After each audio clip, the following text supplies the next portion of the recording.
Hello and welcome. My name is Benjamin Stewart at benjaminlstewart.net. This is Pedagogical Dialogues, an educational podcast making teaching and learning more transparent. Pedagogical Dialogues is a podcast mainly focused on curriculum, assessment, and instruction, focusing on those topics as it relates specifically to anyone who has an interest in learning English as an additional language, or anyone interested in teaching English as an additional language. Before we get into today's topic, if you have any thoughts, insights, or want to share any of your experiences, feel free to reach out to me at my Twitter handle at BNLEEZ, or any of my socials located at the top of my website at benjaminlstewart.net. Today also, we're broadcasting live in Facebook, in the Facebook page called Applied Linguistics. And as I'm talking here, I have some foam here that's just falling off to the side. So we're falling apart here. But yeah, feel free to reach out to me. Feel free to leave comments in the post if you're watching this broadcast live in Facebook in the Applied Linguistics page. Feel free to jump in and leave comments in real time if you're watching this live. If you're watching this, of course, the recording later on, feel free to post there as well, as I frequently check that page. Today I want to talk about a framework that I've been thinking about, that I've posted in the past on several occasions. And the framework that the ideas that I put together, really the idea is to try to bring additional opportunities to the classroom, the formal educational context, trying to mix both informal and formal classes, or formal and informal educative experiences, trying to bring those together.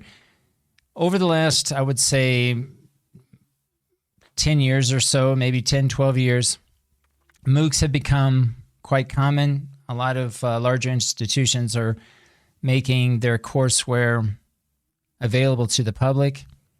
And we're starting to see a mix of those students who are enrolled in a particular class versus those who are taking it just for non-credit. They just want to take the course. And when you're thinking about, as a teacher, designing this type of class where maybe some aspect of it is open, some of it is being shared publicly, perhaps, I started to think about this framework of what certain types of questions might come up. What kinds of questions might we ask ourselves to really get the most out of that kind of experience? So I call this framework the S.C.H.O.O.L framework. This is an acronym that stands for scalable, collaborative or collaboration, higher order thinking, openness, ongoing learning processes, and a love of learning. So let's break this down. I'd like to spend some time unpacking each of these in the form of presenting additional questions that relate to each of these. You know, as teachers, we have a lot of challenges that we're currently facing. Of course, we're 2 years into COVID, so that has changed a lot in terms of the type of educative experience that we're designing, what kind of classroom, and how we're presenting our content. I did a podcast earlier this week related to different types of communication, synchronous versus asynchronous, online versus offline, even thinking about different types of theories that most apply to our teaching practice. But today I want to think about these challenges that we're looking at and seeing how this S.C.H.O.O.L framework might address some of these challenges. In some of our cases, we might have larger class sizes. Maybe we have a heavier academic load.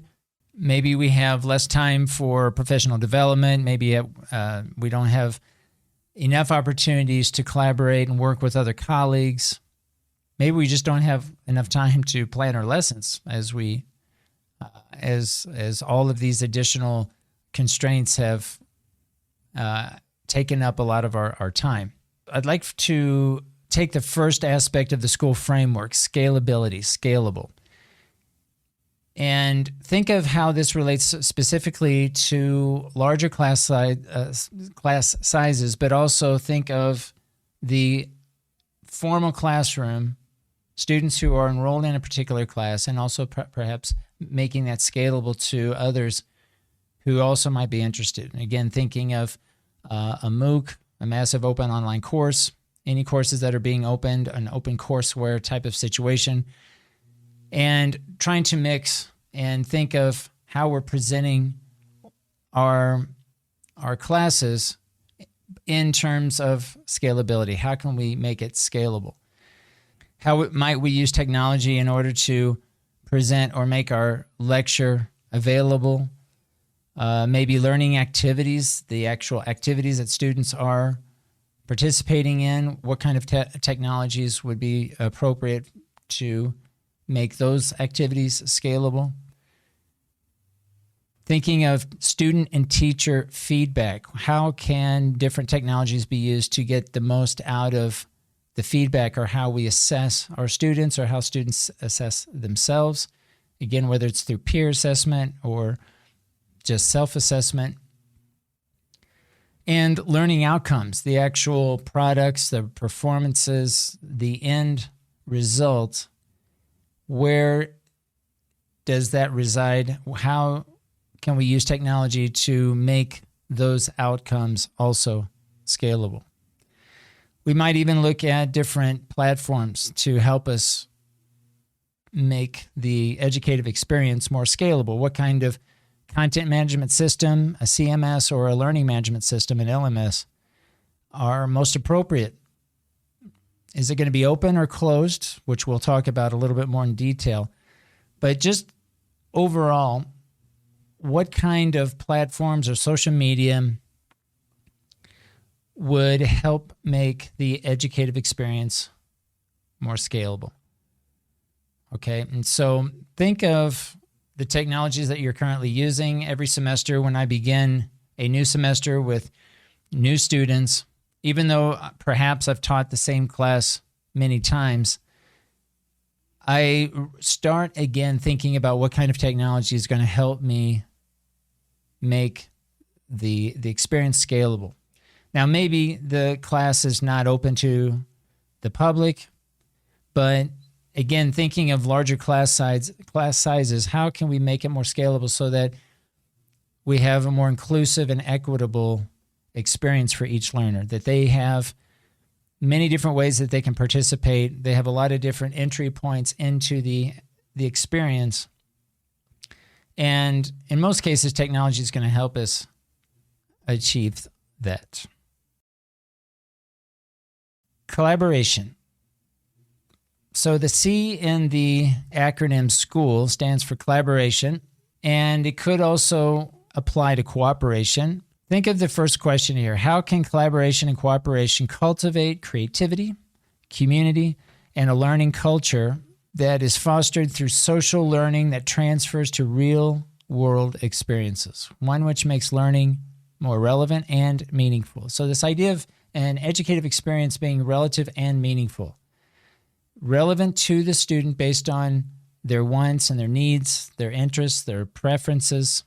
Perhaps it's not enough to be meaningful. Meaningful might be something that's relevant to a real-world experience, but maybe it's not relevant to that particular, let's say, student majoring in a particular area.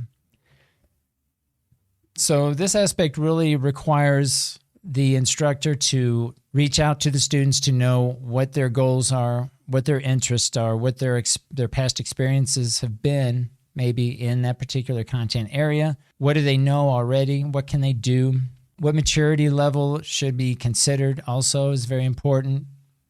Their overall dispositions, so on. Think about also in terms of collaboration, what kind of grouping patterns are ideal for specific learning outcomes of the activity, the task, or the performance? Will there be a lot of individual work, pair work? Will there be small groups? If in small groups, will they be homogeneous or heterogeneous groups? Are we dealing with mixed abilities? And so does it make more sense to have more advanced students work with lower level students? Does it make more sense to group students based on level, academic level, versus what they know versus what they can do? These are some questions to think about whenever you're thinking about collaboration, trying to bring in collaborative learning into your mix. How much of the collaborative process should be based on the task at hand versus based on strategy and reflection?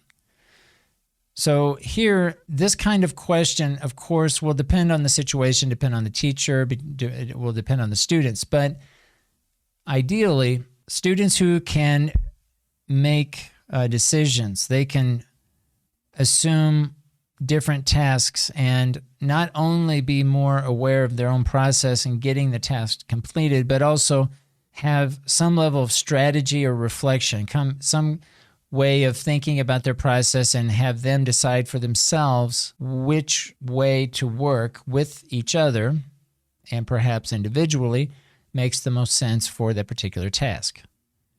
And at what point will a reflection be also part of the learning process? Okay, so again, this will probably be a conversation with the instructor, depending again on the goals of that particular activity or performance or task.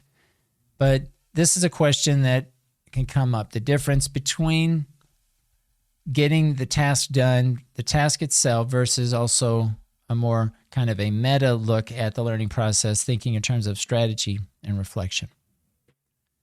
Another question related to collaboration: how will the team determine appropriate processes and products to complete? Now, this is related to what I just mentioned, but it specifically links the products and the processes. So again, to what degree will the students themselves make these decisions in terms of how will they work together and what will they end up completing at the end of the learning sequence? Now, if you're thinking about, as an instructor, you're looking at your students and you're working with your students in terms of trying to help them with the process and also the end result, the outcome. Oftentimes rubrics will be involved, and that's a whole nother discussion in terms of how you want to imply or to promote or use a rubric in terms of helping students complete the task. But that's another aspect, whether you design the rubric yourself as the instructor or it's a collaborative effort with the students, or maybe even you leave it completely up to the students. Okay, so again, it's going to depend on the course, the activity, the students themselves, and your preference as their instructor. Finally, how will individual roles and responsibilities be assigned? This is also an important piece of the collaborative process, is how students are making these decisions in terms of roles and responsibilities, and or to what degree the instructor will also go in and assist in helping them make those decisions. So learning to work together, making informed decisions, resolving cognitive conflict. We'll talk about these a little bit later, but there's a very close relationship between collaboration that we've just mentioned and higher order of thinking. So let's get into higher order of thinking. How much of critical thinking or a higher order of thinking should you focus on? All right, what aspects should you be thinking about? So let's look at some options here. We should set some kind of relevant and meaningful problem-solving situation. We have discussed that already, but a lot of times having this articulated, having a communication with students to figure out, okay, what's relevant and what's meaningful will help them see the purpose of the actual activity. If you can make this as relevant as possible, thinking in terms of, let's say, service learning, where actually the students are doing an activity for a greater good. Actually, you're reaching out and they're completing a service or product for a real audience, right? That would require a lot of higher order of thinking in terms of what the problem is, what a possible solution is, what kind of needs are relevant to the target audience. Again, linking the possible solutions to a problem is going to help them develop this higher order of thinking. Making decisions as an individual versus a group in ways that avoid coercion, yet still maintaining or meeting the goals of the individual and the group. This is very important too, I think, in ways to promote higher order thinking is having that discussion amongst the team, making sure that each person has a voice, but yet at some point group decisions will need to be made for the group, for trying to meet those group goals while still trying to maintain individual goals as well. Reaching consensus. Another way of building a higher order thinking is finding ways for students to reach a consensus, for students also to help them resolve cognitive conflict. Invariably, they're going to have disagreements within the team, within the group. So maybe even having a team charter, some kind of an agreement on how they're going to resolve cognitive conflict might also be part of the learning process. Determining relationships between ideas. So at some point, they're probably going to be comparing and contrasting something. Maybe they're looking for relationships between cause and consequence. Maybe it's a process that they need to unpack. Maybe they need to be thinking in terms of theoretical versus practical or abstract versus concrete thinking.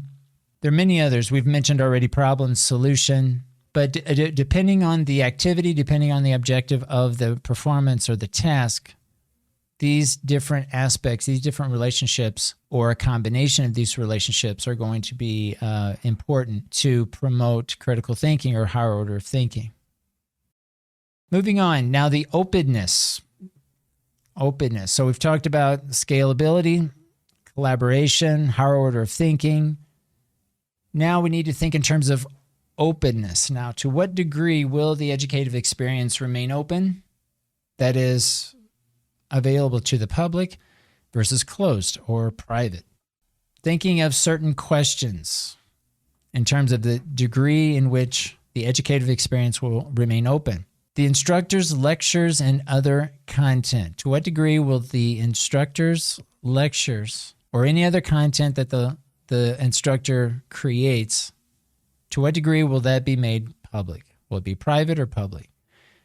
Expert lectures and other content. This is coming from an outside source. So think maybe in terms of a video, maybe it's already made public, but the question is, will that content that's already available publicly, how much will that be included within the classroom experience or the educative experience? Student engagement, so how students interact with each other, their engagement, how much of those activities will be made public.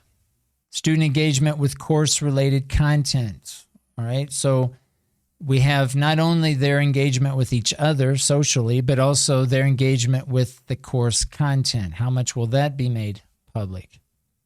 Student-generated content or performances or products. So anything that the students create, having completed an activity, a task, or a performance, to what degree will that be made public?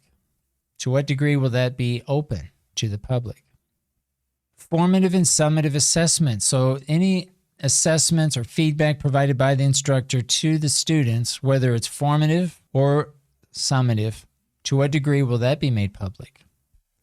If we think of a writing exercise and students are writing an essay and an instructor is providing feedback, maybe in the form of comments, maybe it's in the form of a video giving group feedback, to what degree will those kinds of feedback or those kinds of assessments be made public? Non-instructor or expert feedback. So if the performance, the task that the students are completing is made public, and let's say that there is legitimate target audience that's involved, perhaps there's an opportunity for students to receive direct feedback from outside experts. So again, to what degree will that be made public? To what degree will that feedback from those outside experts be made public? Thinking in terms of feedback, we could also look at peer feedback and even self-assessment. In the case of, let's say, reflection, personal reflection, to what degree will that kind of feedback or reflections also be made public? So a lot of questions to consider. Not to say that in every aspect it all needs to be open or all needs to be closed. We're really looking at this idea of transparency in terms of degree. To what degree should the educative experience be made open? Now, answering some of these questions that we've been listing here in terms of openness will depend in large part on the following. It might depend on, of course, personal preference. Personal preference by the instructor and perhaps by the students. School policy or culture. So depending on the institution or the school involved, maybe there are some requirements or even limitations in terms of answering some of these questions, in terms of the degree in which an educative experience could be open. There could be a school policy that could either hinder or certainly influence the degree into which a class is going to remain open. This is also going to depend a lot on the resources available, of course. So the degree to which a class is going to be open could depend a lot on the resources or the technologies that are available that would allow such openness. Speaking about technology, the students' prior experiences with technology and overall learning, their learning experiences that they've had in the past, their maturity level, their academic level, these are also factors that could influence one way or the other answering the questions that we're considering when it comes to openness. Another aspect that deals with openness relates to Creative Commons. Understanding the different flavors of Creative Commons will also influence the degree to which a class is being open. It could even be that something is in the public domain, but all of these questions and decisions that either a teacher makes or the school makes when it comes to Creative Commons, having a level of understanding of the different types of licenses that are available will also influence the way in which we answer some of these questions when it comes to openness. I mentioned before the types of communication, whether we're dealing with synchronous or asynchronous communication, offline, online, these are also factors that will influence this idea of openness.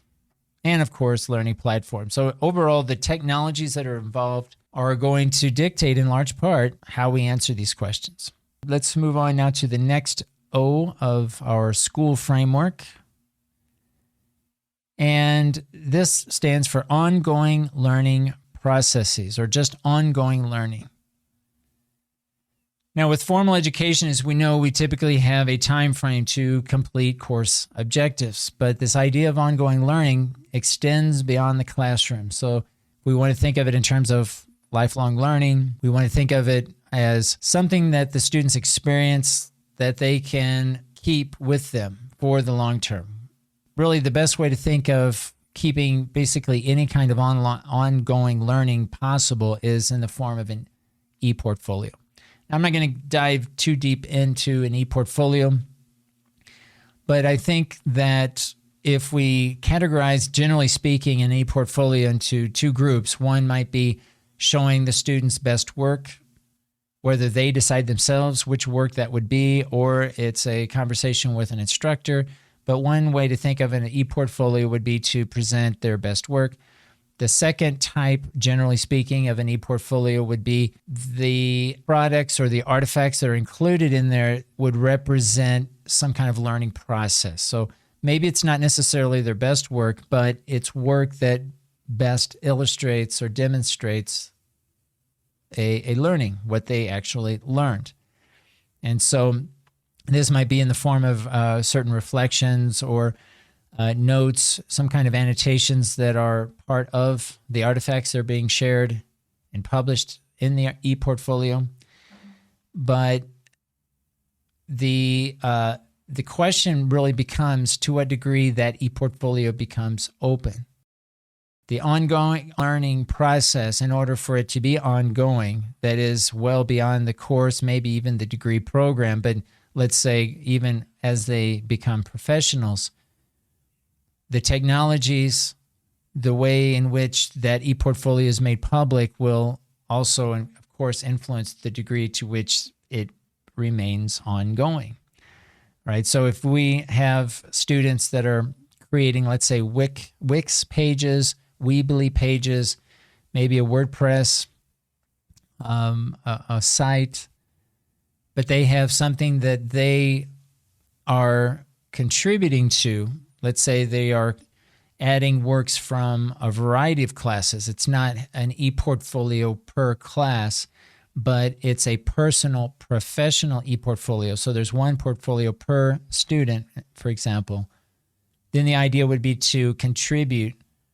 The student they would be adding content to their e-portfolio over time, so that they would, at the end of their, let's say, their college experience, they would have a resume along with an e-portfolio in order for them to demonstrate what they know, what they can do, and their disposition. So online or ongoing learning processes, for me, relate a lot to this idea, this concept of having an e-portfolio. Now, the last aspect, the love of learning. For me, basically, a love of learning focuses on the learner, focuses on the learning process by categorizing, generally speaking, the learner and the teacher into three different either roles or responsibilities. If the learner is very much reliant on others based on what they know, what they can do, then the learner is becoming basically dependent on others in order to achieve some task. So in that particular scenario, we could say that the teacher is probably assuming more of a didactic leader. The teacher is the more knowledgeable other, and the teacher is helping the students. And the learner is very much dependent on the teacher or any other more knowledgeable other. Maybe it's another student, maybe it's an outside expert. But regardless, the learner is dependent on or very much reliant on others in order to complete the task. The second transition might be where students are less reliant on others. So maybe they're more independent when it comes to completing the task, which would require the teacher then to assume more of a facilitating role. So the teacher as a facilitator is helping the learner who's becoming more independent, able to basically complete the task on his own, on her own. Now, the third phase, or the transition that we want to consider, and really ideally learners should try to reach this level, is that the learner becomes more interested in the success of others. That is, the learner is becoming more interdependent. They are more concerned about the success of their classmates, for example. Maybe they themselves are taking on a teacher role to help others achieve their goals or objectives. In this scenario now, the teacher is assuming more of a coach or a coaching role. The teacher pretty much is there only as needed, but the student really is assuming more responsibility and being able to help others achieve their goals. So in any particular moment, the teacher and or student are in and out of these roles depending on the task at hand. Okay? The idea is that the teacher is trying to transition the student from being dependent to becoming independent to becoming interdependent over time in terms of what they know, what they understand, their understandings that they've achieved, what they can do, their skill sets, and perhaps even their disposition or their overall attitude. I think that having a love of learning really keeps these roles and responsibilities in mind. Of course, we want to focus on the student in terms of what they enjoy, what they want, what they need, their preferences. We want to bring that into the mix. But I think if we keep these three steps or phases in mind, and that we're likely to be shifting even within within a daily basis, going in and out, moving in and out of these roles, then the students will have a love of learning based on the role that they are assuming. They see that they're moving through this transition. Maybe before they were more dependent, depending on what they were doing, but now they are becoming more dependent or independent and interdependent, helping others. They can see their own process. I think that they will gain an appreciation of their own learning. There is a quote here that stands out to me, especially as it relates to love of learning, that reads, "Risk more than others think is safe. Care more than others think is wise. Dream more than others think is practical. Expect more than others think is possible." I think those are good words to live by. Today, I want to share with you, or I did share with you, this school framework, making learning more inclusive and equitable. I hope this resonates with you. I'm curious what you think. Let me know if any of this resonates with you. If you have anything to add or disagree with anything, feel free to reach out to me at my Twitter handle at BNLEEZ.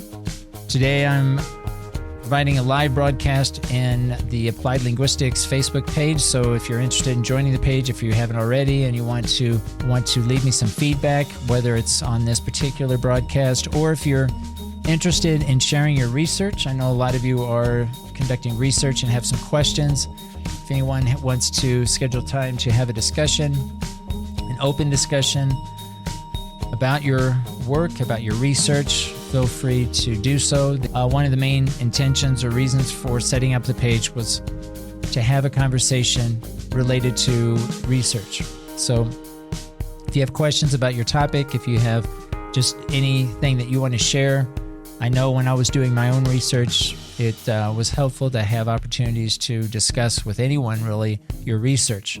Just by discussing it with as many different people, as many different individuals as possible, I think it helps orient you in terms of your process, where you've been and where you still need to go. And just getting additional feedback, I think, is generally a good thing. All right, so this has been Pedagogical Dialogues, an educational podcast making teaching and learning more transparent. My name is Benjamin Stewart at benjaminlstewart.net. Thanks for listening.